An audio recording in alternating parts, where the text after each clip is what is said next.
Hello, James. Thank you very much for accepting this interview for Aragon Black Blog. So the idea here is to discuss about your last book entitled Against the Grain, a deep history of the earlier states. Could you tell us the will that was yours behind the writing of this book? What speeches this book is opposed to, and what alternative speeches it proposes? Uh, it was initially an accident or a detour. That is to say, I had just finished a book that was called in English The Art of Not Being Governed on Hill Peoples in Southeast Asia, and was relaxing after that book. It's translated by La Découverte under the title Zomia, by the way, that book. Yeah. And I was reading things about the Irrawaddy River, which was my next project. And then I was asked to give some very prestigious lectures called the Tanner Lectures at Harvard. And I wanted to postpone it because I was enjoying my free reading and didn't want to have another task lay away. And so I tried to postpone it, but they told me it could not be postponed.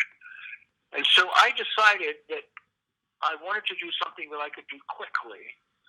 And I have been giving this class with other people for 20 years on the comparative study of agrarian societies. And I had always given the first lecture on the domestication of plants and animals and the earliest states. And I realized that my lectures were out of date a bit. And I thought maybe I can improve those lectures in my class, and that will I can give those lectures in the Tanner Lectures. Well, to make a long story short, I spent 3 months reading all of the archaeology and ancient history on domestication in the early states, and I realized that my lectures in the past had been stupid and wrong.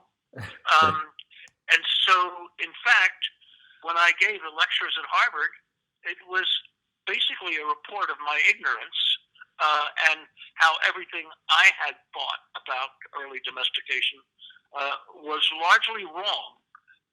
And so I spent then the next 3 years doing more extensive reading, and then tried to put together what I now understood on the basis of the best knowledge from archaeology and ancient history of this process of domestication in the early states. So for me, I'm a trespasser. I'm an imposter. What is it? What do they call braconnage? I think is the word. It's a term. Yeah. Poaching on other fields, and so I'm not an archaeologist. I'm not an ancient historian.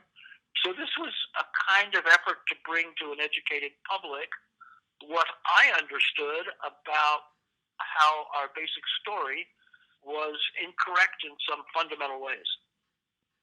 Okay, can you explain that? What is incorrect in the traditional story of the state? So the standard story, I think, that we learn as school children is that Homo sapiens, maybe 10,000 years ago, managed to domesticate plants. And once we domesticated plants, it meant that we could stay in the same place and grow our food for the first time. And that this was an increase in our security, increase in our improvement in our health, in leisure, and in our abundance.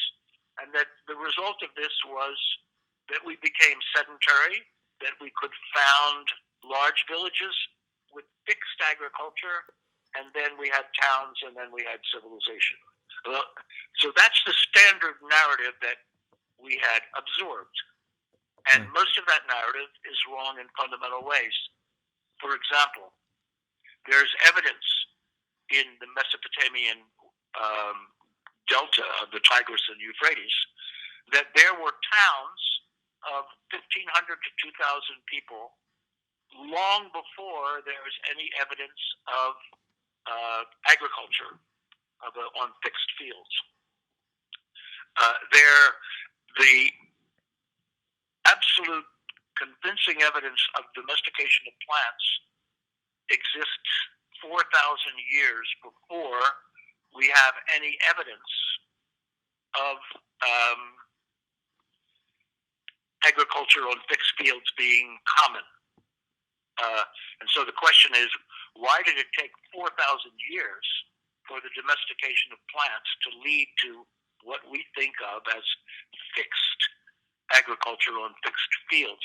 The other thing, of course, that I only realized in doing this research is that there was an assumption that we couldn't wait as a species to settle down and stay in one place. So there's a presumption that being sedentary is preferable and more desirable than moving around. And that seems to be untrue as well, because there's a period of at least 2,000, 3,000 years when people move back and forth between forms of local production that involve agriculture, move to pastoralism, to hunting and gathering. The idea that each of these is a stage, and once you enter that stage, you never go back, turns out to be radically wrong. For those who have not read your book, could you tell us why the birth of the first states is linked to the cultivation of cereals? Oh, yes. So the thing that is striking, and it's not just striking for the Middle East and Mesopotamia and Egypt. In Mesopotamia and Egypt, the cereals associated with early towns and civilization are either wheat or barley. And actually, barley becomes more important than wheat after a while. In China, of course, it's millet, and then it's rice, depending on whether you're in the Yellow River Valley or the Yangtze Valley. And in the New World, the earliest states, of course, are states organized around maize.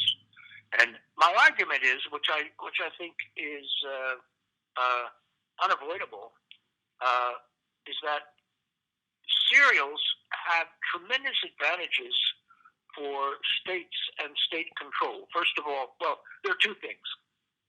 Yeah. To have a state, you need a floodplain. That is to say, you need to be by a river where there are annual flood pulses that distribute silt on a flat plain, and that give you then a kind of nutritious cultivated field in which it's possible to grow a large number of crops quite quickly because the soil is already prepared by the flood. This is called, I forget the French word for it. It's called flood recession agriculture in English. I forget that there's a French term for this that I've forgotten. And so all of the early civilizations arise on floodplains, usually at the base of a river, but sometimes intramontane valleys, and they involve cereal grains. And the importance of cereal grains is that cereal grains grow above the ground. They ripen at the same time. If the state wants your grain or part of your grain, it only has to wait until you harvest it. It ripens at the same time. You put it in your granary, and the state takes 10%, 20%, whatever, as a tax. And so the advantage of grain is that it can concentrate a large number of people on a floodplain in a small area that a early state can control. The harvest can be stored. It stores well. It's relatively valuable per unit weight and volume. It can be distributed it can be distributed. It can be distributed as rations to an unfree labor force. And so my argument, of course, is that this is not true with potatoes or yams or cassava or root and tuber crops, which this grow under the ground, which cannot be stored easily, and that are hard for a state to appropriate. Yes, exactly. That's why for you there is no state of potatoes or states of beans. Right. And in Southeast Asia, I can demonstrate examples where people change the crops they grow in order to avoid state taxation. Okay, and the centralization of power and population is one of the central characteristics of states. Could you tell us about the problems that this centralization has posed in the history of the first states? That's a very big question. I'll try to be very brief. So the early state has a problem of controlling its population and concentrating food supply in a small area. And that's why, of course, a floodplain, which is flat, and a river that is navigable make it easy to move grain, to move people, and to move minerals and firewood and so on. And that's why that ecological setting is the setting where most early states appear. And because modes of transportation, we're talking about carts and small animals like donkeys or camels and so on. The span of control, the states that we're talking about in the early Middle East are rather like old Paris. You can walk from one side to the other in one day.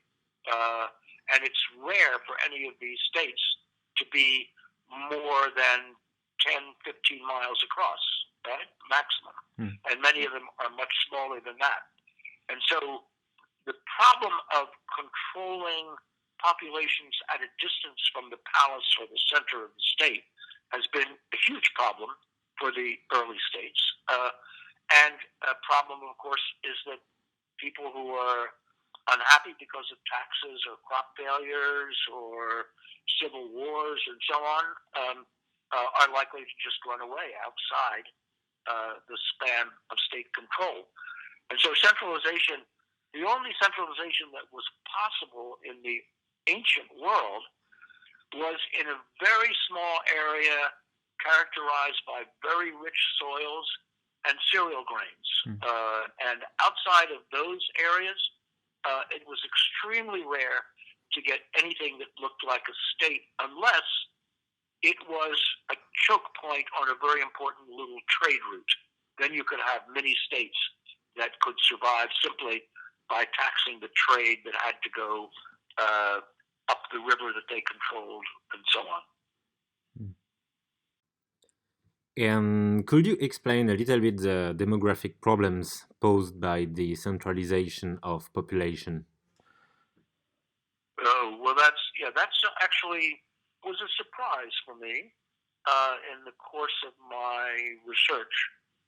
It became clear to me that most of the infectious diseases that we are familiar with in the modern world, I have only the English name, mumps, measles, chickenpox, plague for that matter, that all of these infectious diseases are diseases that are transferred between domesticated animals and human beings. Now, it's clear, by the way, that we Homo sapiens gave our domesticated animals diseases, just as they gave us their diseases, but they don't write the history.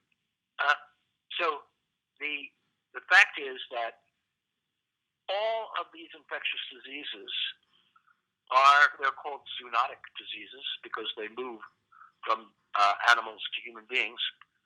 These diseases require a concentration of population in order to become epidemics, and so the early states were the first time that we had large concentrations of people, 20 or 30 times larger than any of the sort of older hunter and gathering communities.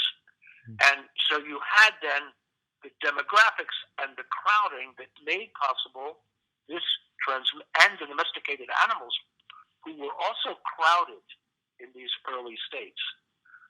These infectious diseases, most of them did not even exist before the very earliest states. And so the epidemiological demography of these states, both the domesticated animals and the human population, was extremely vulnerable to outbreaks of disease, to the point where there, of course, a lot of religious symbolism in the early states and ways of trying to avoid disease by certain spells and a set of preventative measures, so that, for example, an army from an early Mesopotamian state could not come back after a campaign. They had to stop, I think, something like 10 miles away from the city that they lived in. They had to disrobe and burn all of their weapons and their clothes, and then come naked back to the city with the idea that they would not be bringing diseases from the other area that they attacked. So we call these, in contemporary public health officials, call these community-acquired infections. The most striking one is measles, because it's probably the most infectious. And one of the interesting arguments is that the Native American population that came across the Bering Straits 15,000 or 13,000 years ago, they came in such small groups and without domesticated animals that they did not bring any of these diseases. And so when the Europeans come to the New World, almost all of them, the first comment they have is how physically robust and healthy the Native Americans look like compared to the Europeans. And one argument, an argument actually elaborated by several people now, is that the reason was that they came in such small numbers that they came without any of these community-acquired infections that Europe and Africa were prone to.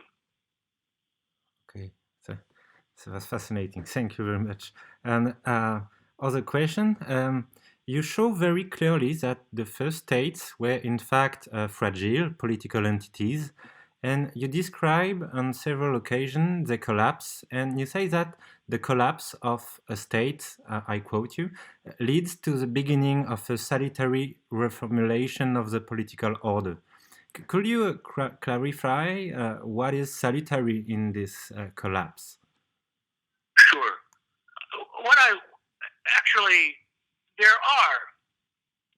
There are collapses that are the result of crop failures, of disease, of civil wars over succession.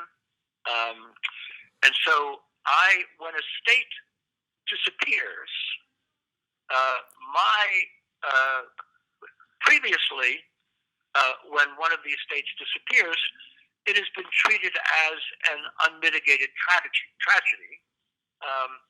In particular, in the old days, by the archaeologists, because there were no new buildings, there were no more things produced that we want to put in our museums, right? Yeah. And so it seemed like these were seen as dark ages, the collapse of civilization.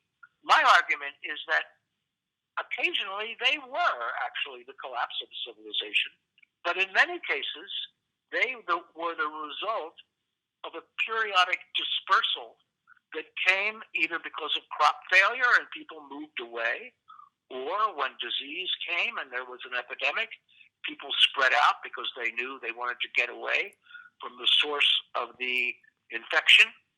It may have been a result of actual rebellions in which people formed new communities outside the state.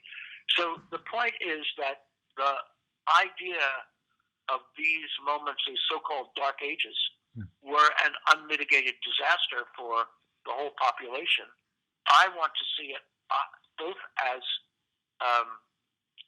periodic redistribution of population depending on, for example, rainfall, crop production,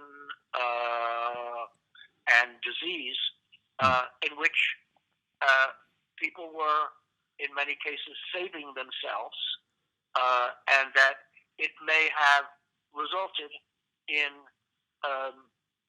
human well-being may have been improved in these areas, even though the center of the state with its magnificent buildings and palaces disappeared. We must not. We may want to treat this as a tragedy in terms of archaeological objects, but we should not necessarily treat it as a tragedy of human well-being. I'm waiting for the apocalypse too. And the question is, the notion of decentralization is very present in the book, and it is also an important notion for us. You use it in particular to describe the life form of barbarian. Could you tell us what a barbarian is, and what were the assets of the barbarians' decentralized form of life in their resistance to the states? Okay. So in areas that are naturally rich in natural resources and in which populations are small, you actually have a kind of decentralization, the capacity to live an abundant lifestyle in terms of leisure is extremely high, so that we understand actually that most hunters and gatherers, even today when they are pushed to unfavorable places in terms of natural resources, that they only actually work for about half a day in terms of subsistence activities. And so if the population is small and the natural resources abundant, the life of hunters and gatherers, who I'm characterizing as barbarians in this sense, is actually a rather affluent life in terms of leisure and of health. And the point that I actually want to make, the definition of barbarian is, in my terms, very simple. It means people living outside of state control. And that, of course, was most of the world's population for a long time. I've asked myself, even in Europe, at what point in European history can we say that a majority of the population had the experience of an annual collection of tax, right? And I think this probably didn't happen at least until 1600, by and large. And so I want to make the argument that once you have states, that's actually a large argument in my book, I think. The argument is that once you have states, the life of barbarians improves for two reasons. Both because they can raid fixed communities and take away their grain, take away their cattle. You know, the Berbers always said, a saying of the Berber in the Middle East is that raiding is our agriculture. So why would you plant and tend and weed crops when you can just go after the agriculturalists have done it and take the grain from them, or in terms of the tax? So it's for people outside the state, the existence of a state and of agriculture meant places that you could raid, and also places with which you could trade, which was even more important. So if you look at, let's say, the Roman Empire, the barbarians around the Roman Empire, the Germans and the Celts and the Gauls and so on, if you look at where I'm not sure you're familiar with the term Oppida. I read it. Yeah, Oppida, yes. Yeah. Okay, so the Oppida were Celtic settlements, and they were almost always located on an important trade route into the Roman Empire, in which they could tax the goods coming both into the Roman Empire and being dispersed from the Roman Empire into the periphery. And so these were, in a sense, very favorable places for barbarians to collect and form small towns. And they had the advantages, if you like, of all the trade and commerce of civilization without the inconveniences of direct taxation and serfdom. Oh yeah, exactly. It reminded me what we can read about the pirate form of life. Correct, and of course, I think, or banditry, where rather than raiding, I think I try to describe this in the book, that if the situation is relatively stable, raiders do not want to destroy the communities that they raid. They would rather tax these communities on a regular basis and say, we are coming every year and we want 20% of your harvest. Otherwise, we'll burn down your village and kill your people. And once you do that and exact a tribute on an annual basis, you're very close to being a state yourself. Indeed, a characteristic of the barbarian is to be an anonymous. Oh, I see. Anonymous, yes, right, exactly. And I mean, in fact, you see, one of the things that I try to do in the book is to contest a lot of binaries, in the sense that in the Middle East and China, depending on conditions, people may move into the state spaces when conditions are favorable and trade and exchange is easy and times are peaceful. And when there are epidemics and crop failures and civil wars, they move out. And so this line between the barbarians and the civilized is not, it's a permeable,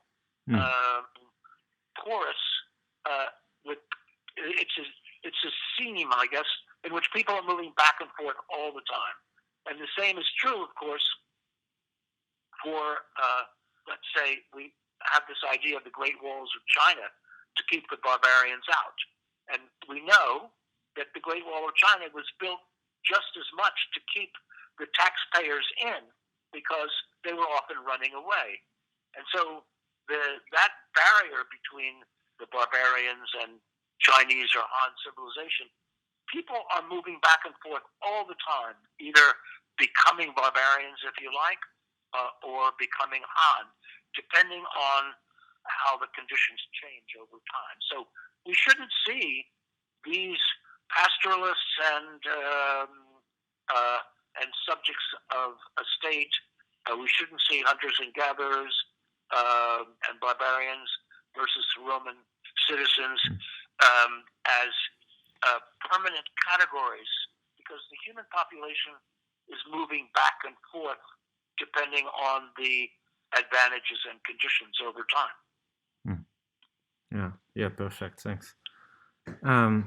Another question, which is not directly related to the book, it's in an interview you gave to the newspaper Libération in June. You said, I quote you, it's about like the Leninist form of governance. The only hope for domesticating the state, in my opinion, is to have mass movement that remain disorganized, mixing several demands that can sometimes even be contradictory. Could you develop a little bit around that? Yes, and other people have, I think, developed this more than I have. So it seems to me every large-scale political movement that changed the structure of the states that they were a part of was never a single movement, but was a combination of different sectors of the population, each with its own grievances and aims and its own, if you like, forms of cohesion that happen to be united in a very in a coalition, as it were, against the state. So, I mean, of course, this is true in the. We think of the storming of the Bastille, right, and the trouble with people attacking the rich abbeys in rural France. So, I mean, you cannot understand the French Revolution as a single movement, but a movement in which a whole series of contingent things create a kind of crisis in which the state is brought down. The same is true for the Russian Revolution. I mean, it's precipitated. Yes, Lenin would like to think of it as centralized, but in fact, it's created by the fact that in the First World War, after the Russians are defeated on their Western Front, the Russian troops just desert and go back and grab the land because they know people back home are starting to take the land from the large landowners. And Lenin finds himself both with factory workers and peasants who are rebelling for their own reasons, and he finds power lying on the street of Petrograd and picks it up, whereas he thinks that he made the revolution all by himself. Same is true for the Second World War and the Chinese Revolution. And incidentally, the same is true for the civil rights movement in the United States. You have, historically, let's say, the black power element of the civil rights movement, as opposed to the Christian black churches, as opposed to white liberals, as opposed to some enlightened businessmen who thought that segregation was an economic cost for their businesses. And all of these things these were groups with different aims and different histories that were not connected in any organic way, but whose the aggregation of their separate demands and militants created what we now call the civil rights movement. They, of course, had no idea that they were participating in the civil rights movement. It became the civil rights movement much later, just the way nobody who was storming the Bastille knew they were participating in the French Revolution. Okay. You say in the last chapter of your book that, I quote you, few empires did not recruit troops among the barbarians, often in exchange for commercial advantage and local autonomy. To read this sentence well, it seems that the barbarians did not care which political side they were on, and that they were only pursuing their own interest. Is the barbarian politically agnostic, and if so, can we say that it was this form of political agnosticism that caused the loss? No, it's a very good point. So, I suppose I should say barbarians. It should be a plural word, in the sense that if you like, Roman citizens would be a unit, whereas the barbarians came in many different colors, languages, cultures, traditions, forms of subsistence, and so on. So by nature, the periphery of the state, what I'm calling barbarians, people outside the control of the state, are politically fragmented. And so they come in lots of different segments, and they are often competing with one another for either trade with a neighboring kingdom, to control trade routes, to raid a city before another barbarian group raids the city. And so the point is that politically, barbarians are completely fragmented, and it makes it possible then for states to recruit certain groups of barbarians to actually defend the frontier, to be troops, the Gallic troops in Rome's legions were fairly common as well. So the fact is that the barbarians are easy to divide and rule, as Caesar understood. To give you an example, this is extremely common. When the British, I'm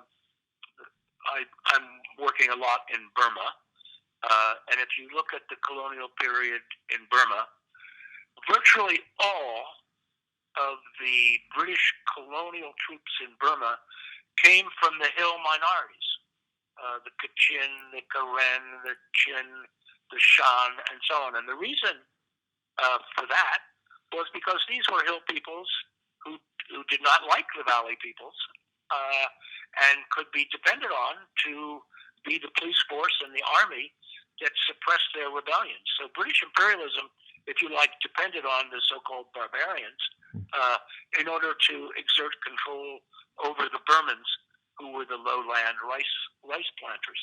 And I think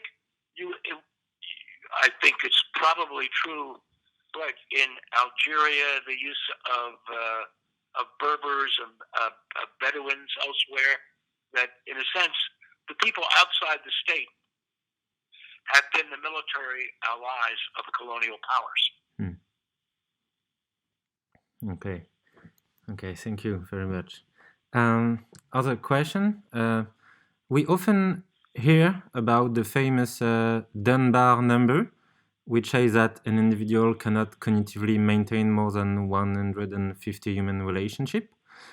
You never use this Dunbar number, but reading your book suggests that we, as humans, are biologically made to live in horde or bands of 20, 50, or 100. And do you agree with this hypothesis? And if so, do you think that the crisis of meaning we are currently experiencing will be linked to the fact that we too often have the feeling of belonging to these big abstract entities that are the states or the so-called society, because the very form of our world will not allow us to experience a real feeling of living in community?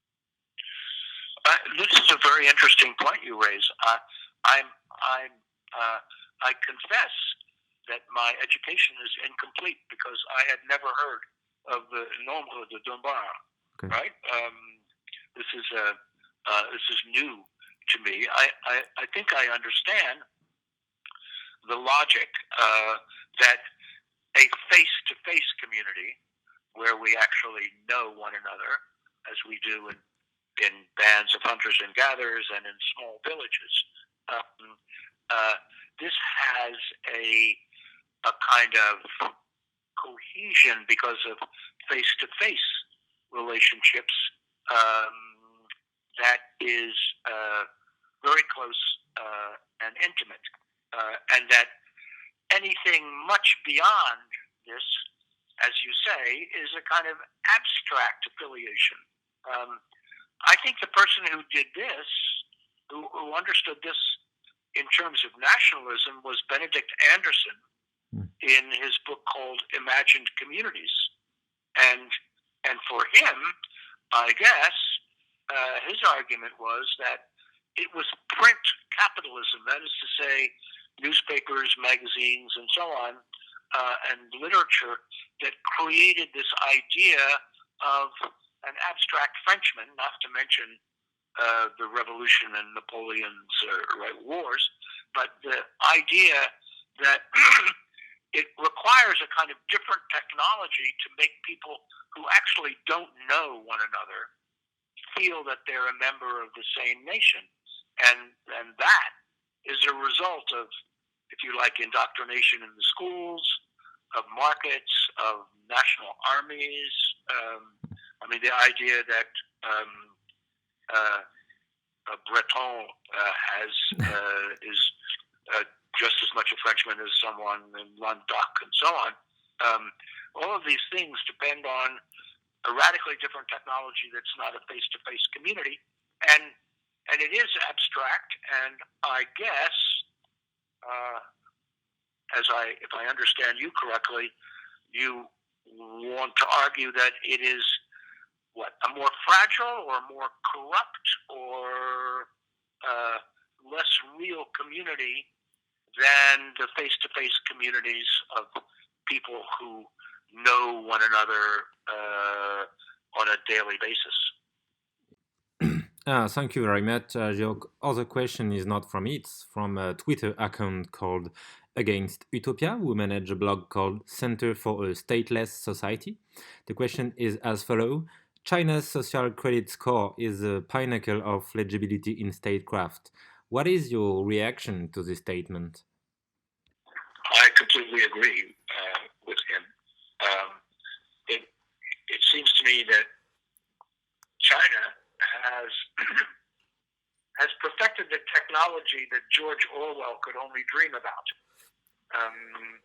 and that the world that George Orwell described is a world that now has the technical instruments for the total surveillance, and the civic score that Jen is talking about, the facial recognition, et cetera, et cetera. It's actually one of the most frightening things I can imagine in terms of truly totalitarian control. Yeah. Okay. Thanks. Yeah, this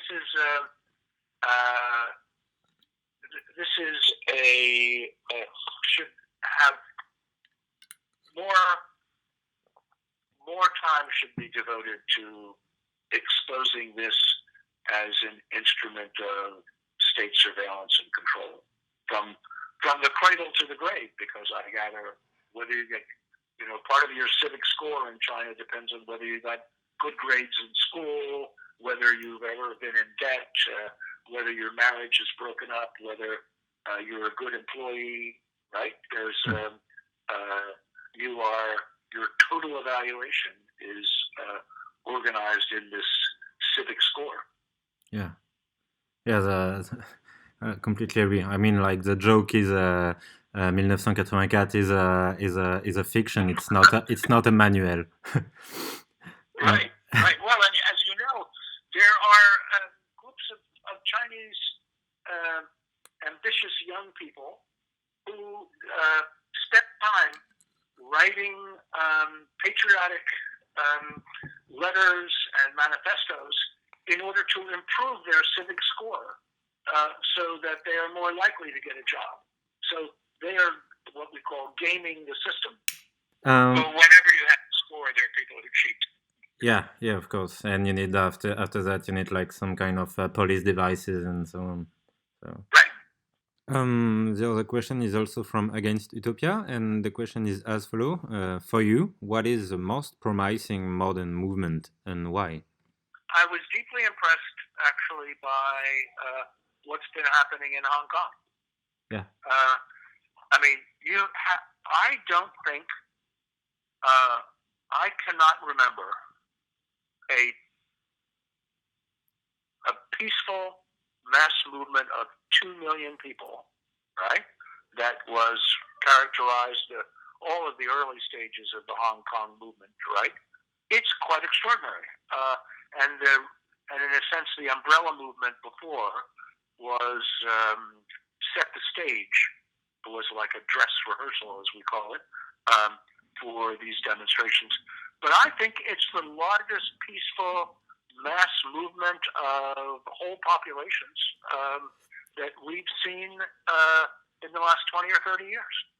Now, I don't know, this will probably maybe burn out and be crushed, but, we have to look more broadly at these movements, because this movement, I think, has changed the political attitudes and impulse to activism of a huge number of people who will no longer accept state instruction and state indoctrination. That is to say, here's an example, by the way, I suppose you could say. Here are people who have thrown off both a passive attitude and have actually thrown off the idea that they are part of the Chinese nation. Right? So to go back to your earlier question of these abstract affiliations, this is something in which there's a reversal of the usual course of building national sentiment, no? I agree. It is true that in the case of what is currently happening in Hong Kong, we can see all the violence necessary for the imposition of a national feeling. And it is clear that the feeling of belonging to something as big as China is something that is imposed with batons and tear gas. And once again, the national feeling is only the dream of a small minority. The police and army have the mission to make this minor dream a reality. And now other question, maybe the last one. You have certainly seen what has happened in the ZAD in France in recent years. In our world, where every centimeter is administered, almost all the squatting attempts are systematically crushed by the police.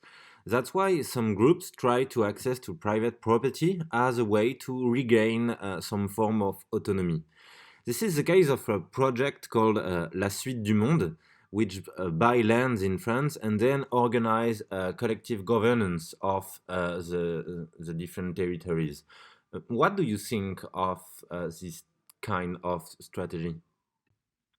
So this is something I've thought if I had another lifetime I might write about.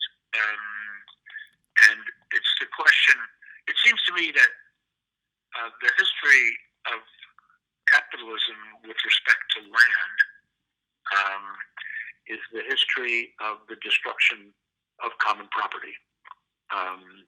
That before, by the way, there's a wonderful, you're familiar with the English Magna Carta in 1215, and in 1217 there was a Magna Carta for the forest and the idea that the forest belonged to the people and was not private property.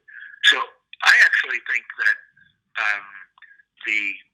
of course in the third world this process is still taking place, where people who have community forests, community agricultural lands, and so on, that this is all being created, reorganized into individual freehold property that can be sold on the market. And so I think common property is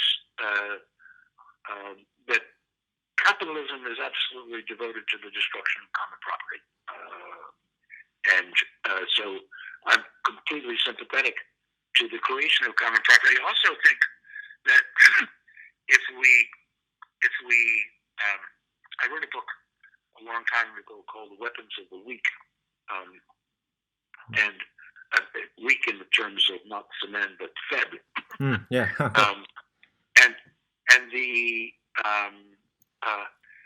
And I tried to point to a whole series of forms of political action that were disaggregated and collective, but which were almost impossible to control. So, for example, what we call, oh my goodness, I'm losing the English word.